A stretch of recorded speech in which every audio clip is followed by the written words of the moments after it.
All right. There we go. All right. Testing it. Oh my gosh, we're going to get feedback. Cool. That works. We're going to try to go double live. What am I seeing? Is it mirrored? Oh, yeah, it's a door handle. There we go. Not in the typical office space. I'm here over trying to correct the mirroring or the non-mirroring aspect. Okay. Whatever. All right. Okay. So, and we're away, and I think I can hear, yep. I was going to say, I think I can hear my wife live streaming it downstairs. Perfect. It means it's working. We're also going to try and attempt a TikTok live at the same time. And we'll see how that goes, because realistically, I've never done that.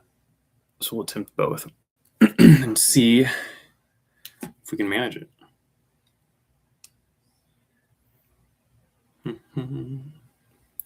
Oh, actually, I don't think I can do that yet. We might just be rolling on YouTube for a bit, which is fine.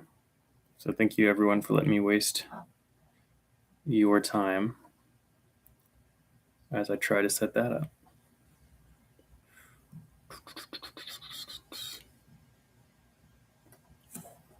Okay.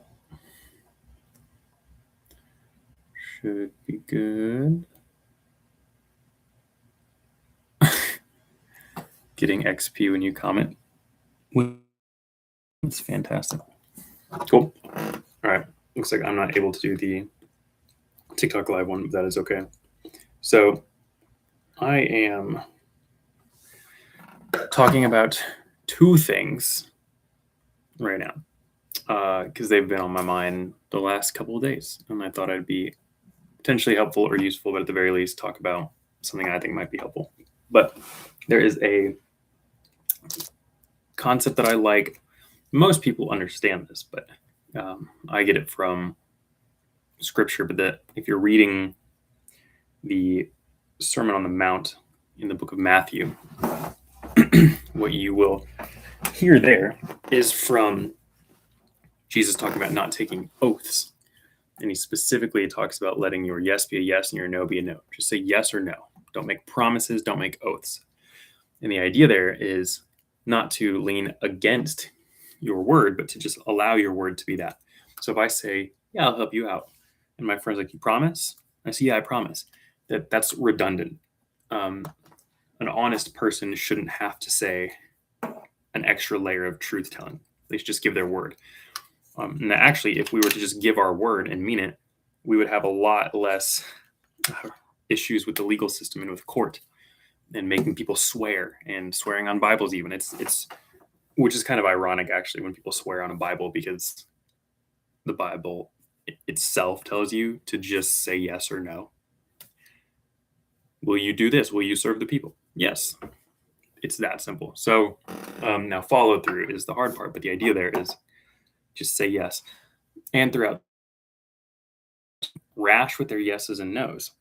And there's a couple examples of people having very bad outcomes in their life because they made a yes or a no very flippantly and very off the cuff, even out of a place of joy. And so we're actually encouraged not to just, say yes, like you're having a great day and you're like, I want you to come to my birthday party and like everyone here's invited, or I'm buying shots for the whole bar because I just having a great time and I'm excited. Like that's considered irresponsible, even though it's coming from a place of enjoyment and happiness, because you are potentially, well, I should say in that case, you are to regret that decision. It's not a good idea if you're not financially in a position to buy around for everyone at the bar. If you really shouldn't be inviting everyone to your birthday party because you don't have room or capacity, again, finance, like the out of joy, even this can be a bad idea. So I bring that up because I got another comment on a video today or a couple days ago from someone on Instagram that I need to reply to of the book reviews that I was doing on this channel. Life caught up to me and I just have slowed down. And the biggest one was the We Who Wrestle with God book that I was looking forward to because I like psychology and religion, and I got that the day it came out, November 2024. And we're pushing 2 years now, and I haven't finished it. I'm on chapter 4, I think. And it's just a dense book. It takes me about 10 minutes to read each page because I'm taking notes the whole time and trying to understand it. And I really like it. And I got burnt out. And I was taking notes and doing videos about it on the channel. And I am committed to finishing it, but I have made yes or no statements, call them promises, on this channel of the timelines for that. And I've not caught up with that or stayed up to date with that, and including other books that I said I was going to do. And that's just it's been on my mind a little bit. Then I got this comment from someone else asking me if I was going to finish them because they were enjoying it.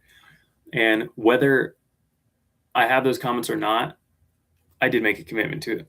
And so I'm out of town right now, so I won't be working on them.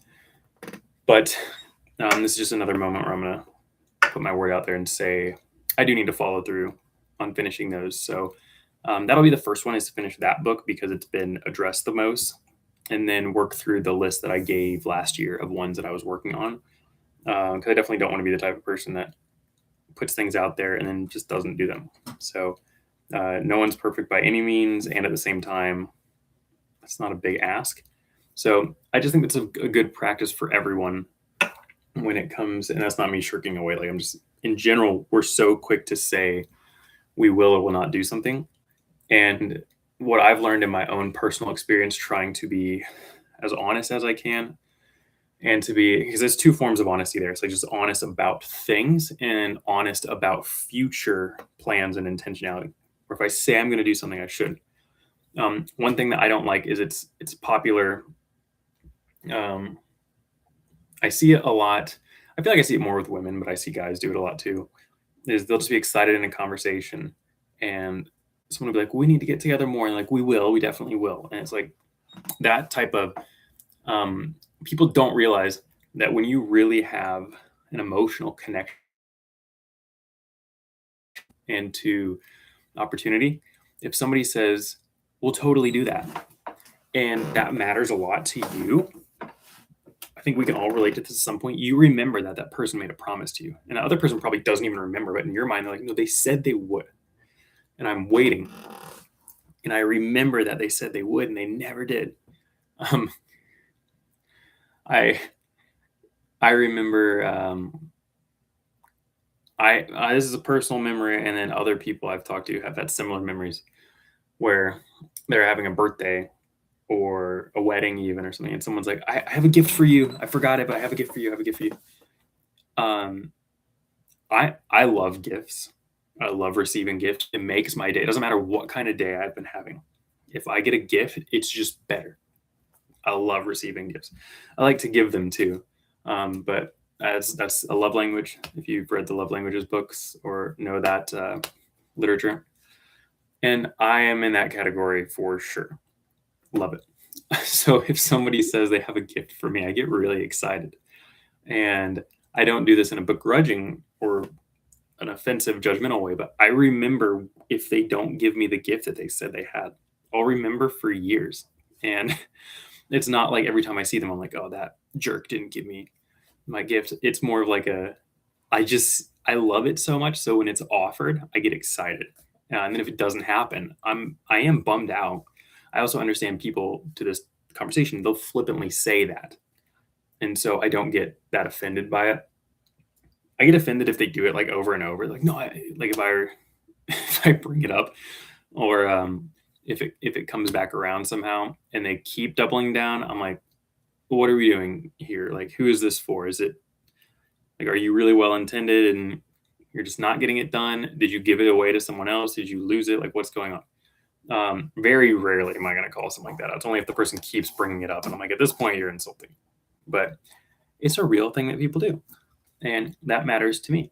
And that's just one category. But it happens all the time where parents are like, we can go get ice cream this weekend, and the kids are like excited, and it doesn't happen. It messes with people's emotions to not keep your word. And I'm saying that as someone who has made a commitment to do certain book reviews on this channel that are a little bit more mainstream and ones that aren't, that would actually be probably beneficial for people in school or just interested in mental health to talk about them. And I haven't done them. And so I really want to. And this is also important, the reason I'm bringing it up here, and I talk to other people about it, is because I am the type of person who gets very well intended. And you could argue some level of impulsivity. I'm like, yes, and I'm such a big reader. And I always have much higher, what would I say, hopes for my reading behavior than actually happen. And I used to read pretty voraciously, and I've slowed down in life. I slowed down a lot after grad school because I went to school for years and you're reading all the time. And after grad school, I slowed down a bit, and I tend to read a lot of audiobooks now. I don't think I still think I'm in a physical book more than audiobooks, but also a lot of the books that I would be doing reviews on and studying are ones that I'm studying. And so, I can't just listen at 2 times speed, knock it out and be done. Whenever I listen to books that are nonfiction or that I'm studying, I'll listen to them on my phone and I'll take screenshots of the minute marker. And then I'll usually either go back and re-listen to it, or if I also have a physical copy, I'll like site reference that with the physical copy and take my notes from there and do that direction. So that means I'm limited by, if I'm driving, I'm probably not listening to those books because I don't want to be trying to look over and take, and my phone has the screenshot is like I have to squeeze like these 2 buttons, like this one and this one at the side. So I have to like do like a weird pinch thing like that. My old phone, I can just hold it like this and like kind of do that shots. This one I have to do like a side pinch, and I don't really need to be mixing that with driving. So, I don't read those in the car, generally speaking. So all that's to say, we get excited when we make promises, we say things well intended, but to the right ears or the wrong ears, however you want to look at it, that can be problematic, and it can be hurtful to people, and they can feel let down. And it's just a good habit, I think, to be in, to just tell the truth. And to get, it's a strong skill set to get really good at just saying what you will and will not do. And it also sets a really strong expectation for people around you, because they'll know, like, Ryan said it, so he'll do it. Plain and simple. And it also means getting better at saying, I don't know, or I'm not sure, or let me get back to you. And giving wider timelines. I'd rather give a disappointing timeline than a wrong timeline. So someone's like, I need an answer. I'd rather say, I am swamped with this, and what you're asking requires a lot of me. I'm going to give you some form of an update in 2 weeks. And they might be like, I need it in a couple of days. I don't want to say I can do that in a couple of days if I don't think I can. And so the more we get better at that, the better we get at assessing our time, and then learning how to maybe shrink that, and in the future get better at that.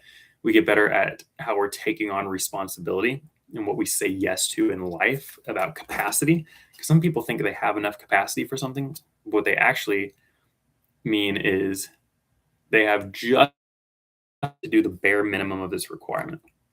So if at any point the requirement asks more of them, they fail and they have to back away.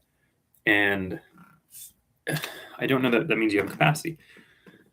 So unless you've clearly communicated that, you might have to back off at times. And is the team okay with that? Things like that. So, yeah. Just me acknowledging. And here I am getting excited about following up on some reading that I've been wanting to do. So I'll start back on that book this next week. I'll be back around.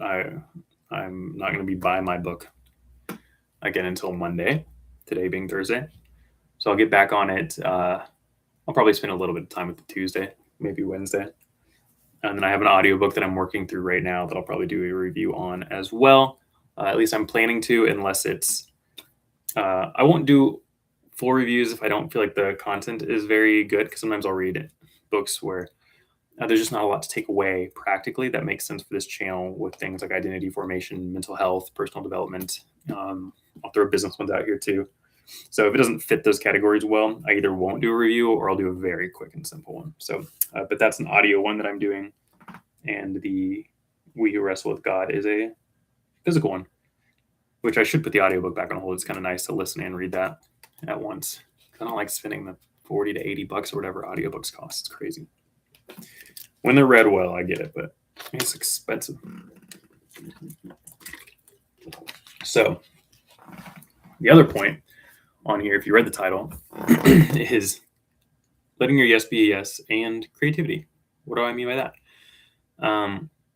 if you watch my Monday video and my short that I put out yesterday, I talked about writing a book. I've been a lifelong writer, storyteller. Love it since I was little. Find a lot of joy from it. And I've gone through different phases of life of being successful at that. And what I mean by successful is just being in a habit of enjoying that creative process. So, and I finished a short story collection 2 years ago in August and got stuck up on the back end work and just stopped. And I mentioned the other day, I have it over. I never miss a chance to share this with people, even though I just brought it up on the short yesterday. The War of Art. This book I reread more than almost any other book. It's in my top 3 most reread books. So I have the Bible, which I read every day. And is that rereading it technically? I don't reread that book as frequently as I anthology. So take that how you will. This one, and then The Practice of the Presence of God by Brother Lawrence. I read those books kind of all the time. They're in cycle. I see I have this like permanent bookmark in this one with where I'm at in it, which is probably a receipt, which is often my bookmarks here. And so the point of this book is it's a receipt from South Africa, from Kruger. What did I buy? Oh, it's an ATM receipt. I withdrew money. Cool. And that's my receipt for this book. This book is about, I'll be quick to it. Because I don't know if I have a video on this one on the channel yet, but I should have one out at some point if I don't, because it's great. And it's a book for if you want to improve your mental health, this is a fantastic mental health resource. A lot of people might disagree, especially if you're a creative person. If you're a little bit more right-brained in that sense, this is it's a lifesaver. And this kind of encompasses a lot of my philosophy for creative work, including entrepreneurship and running a business like I do. And it just talks about things that get in the way of creative people accomplishing their goals. And that might be, like for me, it was writing a book. It might be writing songs. It might be opening a business and running a business. It might be losing weight or changing your diet or just doing the thing that you're putting off. And pretty much every chapter of this book, and each chapter is about like a page, that's a whole chapter. That's one chapter on that page, and the start of another one, 2.5 pages. So they're really short. You can kind of do them almost as daily meditations if you want to. They're quick enough to read that way. And it's just pretty much lays out every excuse that you could possibly have for not doing the thing that you are here to do or the thing that you feel called to do. So it's like putting my book out, which is hopefully in the next week or 2. We just got our proof of it today, and my wife and I are reviewing it, and maybe one other person helping with that. And we already found some problems, so that means it puts back 4 more days because I'll have to fix it, order a new copy, which takes multiple days to ship. So I was hoping to have it out tomorrow, but now it's going to be at least 5 days from now. So, but we're honing in on that process, and it's pretty much done. And then I'll do a final copyright purchase for the official one that we check off as complete. And yeah, it's just an easy process to get stuck on, and I let resistance get in the way of that. And so it's both annoying and humbling to be like, oh, this could have been done 2 years. It was done 2 years ago, and I just didn't put it out. And at the same time, it's normalizing in the sense that everyone faces resistance. So yeah, are you a bigger person for pushing through resistance? Maybe. Are there real reasons to not get something done? Sure. It just depends on the dialogue you're having with yourself, and are you content with the unfinished product? I wanted the book out, but I've been content. We were working on other things, and yeah, I should have gotten it done 2 years ago and hit a wall and didn't power through because XYZ was going on, and now here we are getting it done. So just know that a lot of the time, the most resistance you will feel like a creative journey is at the points that are the most important.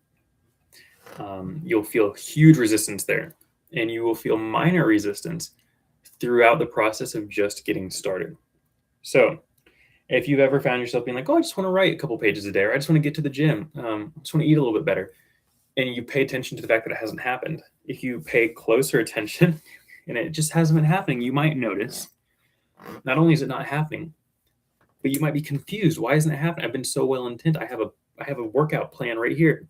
I want to read 10 pages a day. My book's been on my nightstand this whole time. I never leave the house without it. I keep it in my purse or in my bag or it's in the car. Why aren't I reading it? You'll start to notice that a lot of the excuses are really stupid and might make you feel stupid. And the reality is because you probably don't really have an excuse. You're just allowing small hurdles to get in the way. For instance, if I'm trying to read 10 pages a day of something and I have, I got a lot of books around me. If I'm like, I want to get through this short story collection and I just want to read like 10 pages a day, and it just sits on your nightstand for a long time. This is how many pages? 260? Like that, 250. It should take me 25 days to get through. And I'm 40 days into the process and the bookmark has moved to just the start of page 1.